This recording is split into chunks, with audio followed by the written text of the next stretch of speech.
We are joined now with Democratic Senator from Missouri, Senator Claire McCaskill. Thank you so much for dashing to the camera after your vote.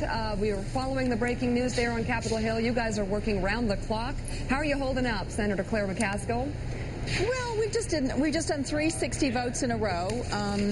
Frankly, I did not think it was possible to unite the Democratic Party in the United States Senate, but the Republicans have managed to do it.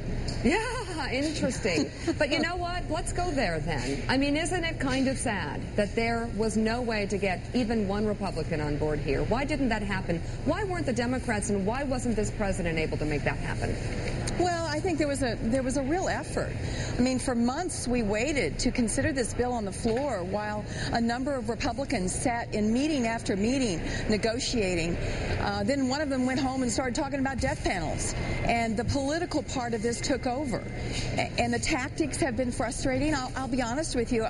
Many of us around here normally, as Mike will tell you around the Senate, once you've gotten that 60-vote margin and broken a filibuster and you do it several more times, generally we fold in and do the votes. We can vote today. We could finish this bill today and let the staffs go home on a very important religious holiday and a family holiday.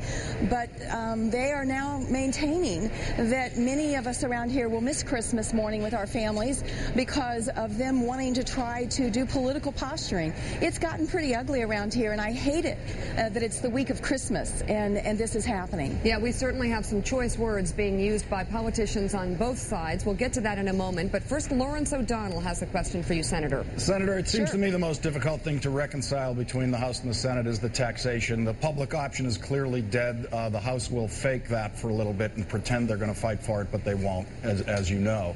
But the taxation is so different. You tax union health care plans in the Senate, and in the House they tax top income earners. They create a whole new top tax bracket. Could you vote for the House taxation on a new top tax bracket? Well, here's the problem. First of all, the tax on Cadillac plans does not touch the union members in my state.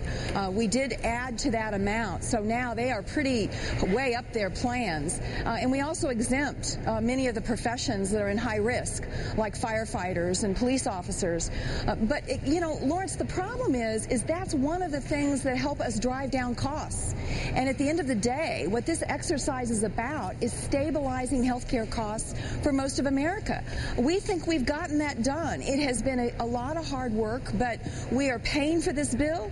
We're stabilizing health costs, and we're bringing down the deficit. All right, there are some things that are getting done in this bill. There's no question. But then here is the view from the Republican Party. Michael Steele on this bill, his words. Take a listen.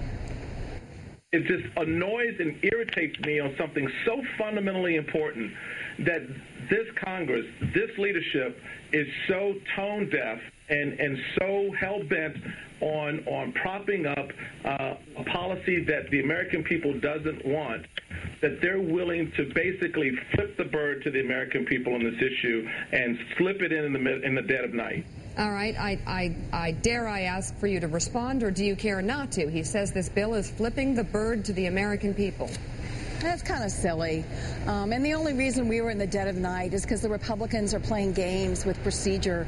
Does anyone think we wanted to vote on that in the middle of the night, that we wanted to bring Robert Byrd out in a wheelchair, frail at his age, at 1 o'clock in the morning? We're being forced into this calendar by the other side.